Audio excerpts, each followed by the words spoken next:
ഇന്ന് ജൂൺ 29. ക്രിസ്തുവിൻ്റെ ധീരരായ പോരാളികൾ പത്രോസ്, പൗലോസ് അപ്പസ്തലന്മാരുടെ തിരുനാൾ തിരുസഭ മാതാവ് ആഘോഷപൂർവ്വം കൊണ്ടാടുകയാണ്. ഈശോയുടെ മണവാട്ടിയായ പരിശുദ്ധ കത്തോലിക്ക സഭയുടെ വളർച്ചയ്ക്ക് നേതൃത്വം നൽകിയവർ ആദിമസഭയിലെ പ്രഥമ വിശുദ്ധരായ പത്രോസ്, പൗലോസ് ശ്ലീഹന്മാരുടെ സ്മരണകൾ എക്കാലവും സഭയിൽ ഉണ്ടാവും. കാരണം ഇവർ രണ്ടുപേരും സഭയുടെയും വിശ്വാസത്തിൻ്റെയും ശിരസും ഹൃദയവുമാണ്. പത്രോസ് ശ്ലീഹ സഭയുടെ ശിരസാണെങ്കിൽ പൗലോസ് ശ്ലീഹ സഭയുടെ ഹൃദയമാണ്. പൗലോസ് ശ്ലീഹ വിശ്വാസത്തിൻ്റെ ശിരസാണെങ്കിൽ പത്രോസ് ശ്ലീഹ വിശ്വാസത്തിൻ്റെ ഹൃദയമാണ്. ഏത് അർത്ഥത്തിൽ പറഞ്ഞാലും ഒന്നില്ലാതെ മറ്റൊന്നില്ല. മറ്റൊരു അർത്ഥത്തിൽ പറഞ്ഞാൽ ക്രിസ്തുവിൽ ഒന്നായി തീർന്ന പരിശുദ്ധ കത്തോലിക്ക സഭയുടെ രണ്ട് നെടും തൂണുകളാണ് പത്രോസ് ശ്ലീഹായും പൗലോസ് ശ്ലീഹായും. ഈ രണ്ട് വിശുദ്ധരുടെയും തിരുനാൾ തിരുസഭ മാതാവാകുന്ന വിശുദ്ധ കത്തോലിക്ക സഭ ആഘോഷപൂർവ്വം കൊണ്ടാടുന്നത് ഒരേ ദിവസമാണെന്നുള്ളതാണ് ഇതിൻ്റെ ഏറ്റവും വലിയ പ്രത്യേകത. അവരുടെ ജീവിതത്തിലേക്ക് നാം ഒന്ന് കണ്ണോടിച്ച് നോക്കുമ്പോൾ രണ്ടുപേരും വ്യത്യസ്തമായ സ്വഭാവങ്ങൾക്ക് ഉടമകളായിരുന്നുവെന്നത് യാഥാർത്ഥ്യമാണ്. ശിമിയോൻ എന്ന് വിളിക്കപ്പെടുന്ന പത്രോസ് തൻ്റെ ഗുരുവായ യേശുവിനെ 3 വട്ടം തള്ളി പറഞ്ഞവനാണ്. മറുവശത്ത് മർദ്ദകനായ സാവൂൾ പൗലോസായി മാറിയ ചരിത്രം നമുക്കെല്ലാവർക്കും അറിയാം. അതായത് സാവൂളായിരുന്ന പൗലോസ് ക്രൈസ്തവരായ ക്രിസ്തു വിശ്വാസികളെ തെരഞ്ഞുപിടിച്ച് ഈ ഭൂമിയിൽ നിന്നും തന്നെ ഉന്മൂലനം ചെയ്യാൻ മുൻപന്തിയിൽ നിന്നവനായിരുന്നു. എങ്കിലും ദൈവത്തെയും അവിടുത്തെ അനന്ത സ്നേഹത്തെയും തിരിച്ചറിഞ്ഞ നിമിഷം മുതൽ അവരിലുണ്ടായിരുന്ന മാറ്റം അത് പഴയ മനുഷ്യനെ എന്നേക്കുമായി ഒഴിഞ്ഞു മാറ്റി ക്രിസ്തുവിനുള്ള പുതിയ മനുഷ്യർ ആകുവാൻ വേണ്ടിയായിരുന്നു. ഇതിന് വഴി തെളിച്ചത് മറ്റൊന്നുമല്ല, ആ പുണ്യാത്മാക്കളിൽ ഉണ്ടായിരുന്ന ഹൃദയം തുറന്ന ആഴമേറിയ മാനസാന്തരം തന്നെയായിരുന്നുവെന്ന് നിസ്സംശയം നമുക്ക് പറയുവാൻ സാധിക്കും. ആ മാനസാന്തരത്തിലേക്ക് അവർ എത്തിച്ചേരുവാൻ ഇടയായത് കർത്താവ് മിശിഹായുടെ ഹൃദയസ്പർശിയായ നോട്ടവും ശക്തമായ ഇടപെടലുമാണ്. മാത്രവുമല്ല, പരിശുദ്ധാത്മാവ് അവരിൽ നിറയുകയും ചെയ്തപ്പോൾ പൂർവാധികം ശക്തിയോടെ സധൈര്യം ലോകമെമ്പാടും പോയി ദൈവരാജ്യ ആഗമനം അറിയിച്ചുകൊണ്ട് കർത്താവിൻ്റെ അജപാലകരായി മാറിയ അപ്പസ്തോലന്മാരായി അവർ മാറി. നമുക്കിനി ഈ രണ്ട് വിശുദ്ധരെ പറ്റി ഒന്ന് പരിചയപ്പെടാം.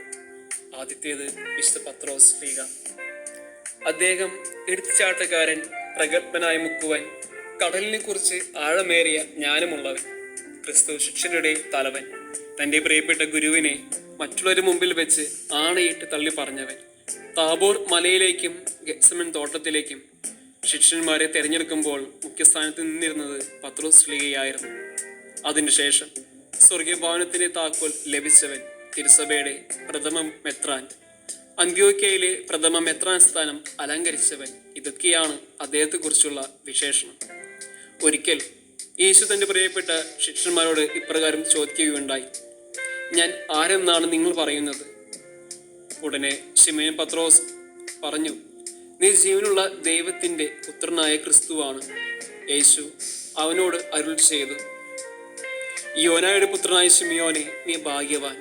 മാംസ രക്തങ്ങളല്ല, സ്വർഗസ്ഥനായ എൻ്റെ പിതാവാണ് നിനക്കിത് വെളിപ്പെടുത്തി തന്നത്. ഞാൻ നിന്നോട് പറയുന്നു, നീ പത്രോസാണ്. ഈ പാറമേൽ എൻ്റെ സഭ ഞാൻ സ്ഥാപിക്കും. നരക കവാടങ്ങൾ അതിനെതിരെ പ്രബലപ്പെടുകയില്ല. വിശുദ്ധ മത്തായിയുടെ സുവിശേഷം 16-ാം അധ്യായം 16 മുതൽ 18 വരെ തിരുവചനങ്ങൾ. കർത്താവ് പത്രോസിന് പറഞ്ഞു, നീ കേപ്പയാണ്, പാറയാണ്. ഈ പാറമേൽ ഞാൻ എൻ്റെ പള്ളി സ്ഥാപിക്കും. ഈ പ്രഖ്യാപനത്തിലൂടെ ക്രിസ്തുവിൻ്റെ വ്യക്തിത്വമായി മാറുവാനുള്ള സഭയെ, അഥവാ ക്രിസ്തുവിൻ്റെ ഭൗതിക ശരീരമായ സഭയെ പടുത്തുയർത്തുവാനുള്ള അടിസ്ഥാനമായ പാറയായി പത്രോസിനെ യേശുമിശിഹ തിരഞ്ഞെടുത്തുവെന്ന് നാം അറിയുന്നു. അടുത്തതായി വിശുദ്ധ പൗലോസ് ശ്ലീഹ. അദ്ദേഹം വിജാതിയരുടെ അപ്പസ്തോലൻ, രക്തസാക്ഷി, ദൈവത്തിൻ്റെ ദാസൻ ആയിട്ടാണ് പൗലോസ് ശ്ലീഹ കാണപ്പെടുന്നത്. ദൈവപുത്രനായ ക്രിസ്തുവിനെ നേരിട്ട് കണ്ടിട്ടില്ലാത്ത പൗലോസ് ശ്ലീഹ ഉദ്ധാന അനന്തരമുള്ള ക്രിസ്തുവിൻ്റെ ദൈവിക വെളിപ്പാടനുഭവത്തിലൂടെ മാനസാന്തരത്തിലേക്ക് കടന്നു വന്ന അപ്പസ്തോലനാണ്. പക്ഷേ ദമാസ്കസിലേക്കുള്ള യാത്രയിൽ ഉദ്ധിതനായ മിശിഹായെ കണ്ടുമുട്ടിയതിലൂടെ ലഭിച്ച ദൈവാനുഭവമാണ് അദ്ദേഹത്തെ ഇന്നത്തെ പൗലോസ്ലിഹയായി മാറ്റിയതും മാറിയതും. 2 കൊറിന്തിയോസ് 12:9 ഇപ്രകാരം പറയുന്നുണ്ട്: നിനക്ക് എൻ്റെ കൃപ മതി, എന്തെന്നാൽ ബലഹീനതയിലാണ് എൻ്റെ ശക്തി പൂർണ്ണമായി പ്രകടമാകുന്നത്. തൻ്റെ ജീവിതത്തിൽ രൂപാന്തരീകരണം സംഭവിച്ച നിമിഷം മുതൽ വിശുദ്ധ പൗലോസ് ശ്ലീഹ തൻ്റെ ജീവിതം മുഴുവനായും ക്രിസ്തുവിൽ ഭരമേൽപ്പിക്കുകയാണ് ഉണ്ടായത്. തിരുസഭയുടെ മൂലക്കല്ലുകളാണ് വിശുദ്ധ പത്രോസും വിശുദ്ധ പൗലോസും. ആ പുണ്യാത്മാക്കളുടെ പാതകൾ പിന്തുടർന്ന് അവർക്ക് ശേഷം വന്ന ശിഷ്യന്മാർ, മെത്രാന്മാർ, വിശുദ്ധർ ഇവരെല്ലാം ക്രിസ്തുവാകുന്ന ക്രിസ്തീയ മൂല്യങ്ങളെ മുറുകെ പിടിച്ചവരാണ്. പ്രതിസന്ധി ഘട്ടങ്ങളിലൂടെ സഭയ്ക്ക് കടന്നു പോകേണ്ടി വന്നപ്പോഴും അമ്മയായ തിരുസഭയെ നെഞ്ചോട് ചേർത്ത് പിടിച്ച് അവൾക്ക് വേണ്ടി സ്വജീവൻ പോലും ത്യജിച്ചവർ. ഇവിടെ ഒരു ഗുരുശിക്ഷ ബന്ധം നമുക്ക് ആവശ്യമാണ്. പ്രിയ സഹോദരി സഹോദരന്മാരെ, നഷ്ടപ്പെട്ടു പോയ ഒരാടിനു വേണ്ടി ബാക്കി 99 ആടുകളെയും വിട്ട് കാണാതായ ആടിനു വേണ്ടി ഇറങ്ങിത്തിരിച്ച് സ്വജീവൻ പകുത്തു നൽകിയ നല്ല ഇടയനായ ക്രിസ്തുവിനെ പോലെയാകണം നാം ഓരോരുത്തരും. മാമോദീസ എന്ന പുണ്യമായ കുദാശയിലൂടെ തിരുസഭയിലെ അംഗമായി തീർന്ന നമുക്ക് ദൈവവചനം പ്രഘോഷിക്കാനും അവിടുത്തെ മറ്റുള്ളവരിലേക്ക് പകർന്നു നൽകാനും കഴിയണം.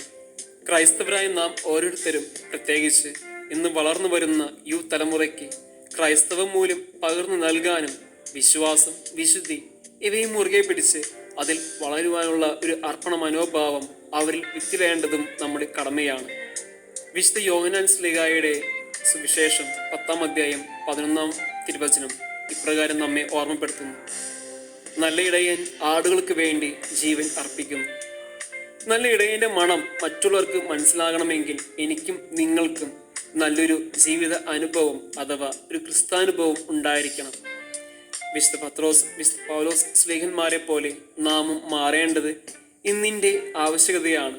എങ്കിൽ മാത്രമേ ഉദിതനായ യേശു ക്രിസ്തുവിനെ മറ്റുള്ളവരുടെ ജീവിതത്തിലേക്ക് പകർന്നു കൊടുക്കുവാൻ നമുക്ക് സാധിക്കുകയുള്ളൂ. പത്രോസ്, പൗലോസ് അപ്പോസ്തലന്മാരുടെ തിരുനാളിൻ്റെ എല്ലാവിധ പ്രാർത്ഥനകളും ആശംസകളും നേരുന്നു.